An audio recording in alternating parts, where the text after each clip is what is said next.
ஸ்ரீ தேவி பாகவதம் 33ஆம் பகுதி. மரணத்தை வெல்ல முயன்ற மன்னன்.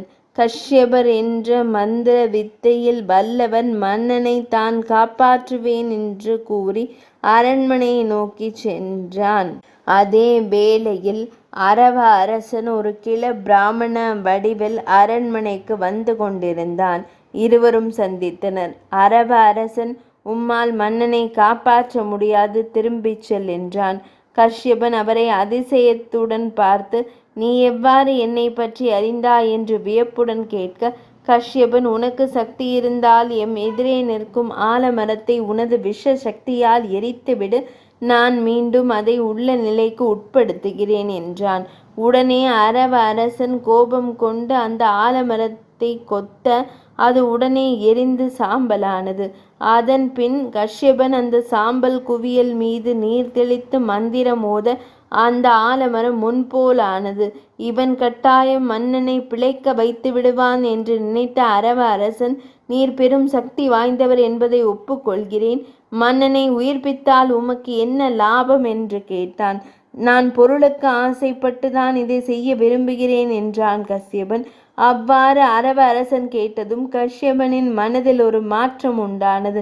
மன்னனை காப்பாற்றினால் பொன்னும் பொருளும் கிடைப்பதோடு பெரும் புகழும் கிடைக்கும். அதைவிட பரீட்சித்து மன்னன் நீதியாக நாட்டை ஆள்பவன், அதனால் மக்களும் மகிழ்வர், என்னையும் மதிப்பர் என்று எண்ணியவாறு தனது ஞான திருஷ்டியால் அவனது விதியை பற்றி நினைத்து பார்த்தான்.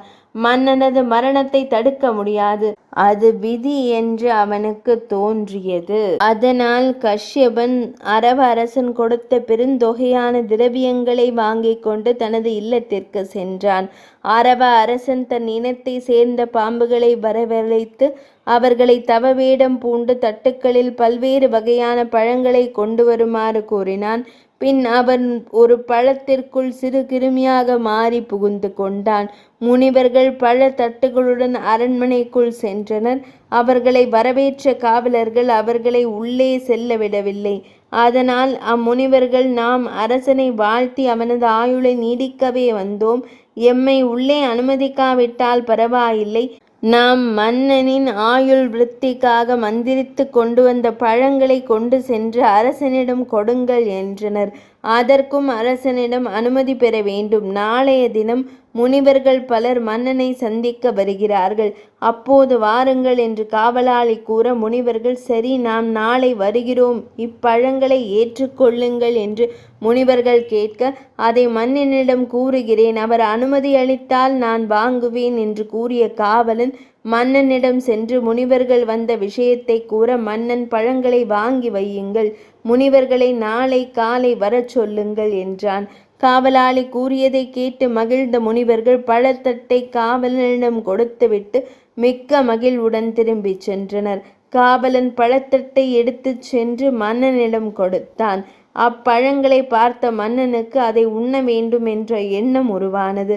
அதனால் அழகாகவும் மிக பெரியதாகவும் இருந்த ஒரு பழத்தை தான் எடுத்துக்கொண்டு ஏனையவற்றை அங்கிருந்தவர்களுக்கு கொடுத்துவிட்டு தான் எடுத்த பழத்தை வெட்டினான். அதற்குள் ஒரு புழு இருந்தது. அப்போது சூரியன் மறையும் நேரம். அதனால் இப்புழு பாம்பாக இருந்தாலும் தீமை வராது என்று நினைத்தான். பின் இது பாம்பானால் முனிவரின் சாபத்தை ஏற்கிறேன் என்று கூறியவாறு அப்புழுவை தனது தோளில் விட அது பெரிய வடிவம் கொண்டு பாம்பாகி அவரை தீண்டியது. அந்த கணமே அவனது உயிர் பிரிந்துவிட்டது. அவனது இறந்த உடலை பார்த்து சபையோர் விம்மி விம்மி அழுதனர். 33ஆம் பகுதி நிறைவடைந்தது.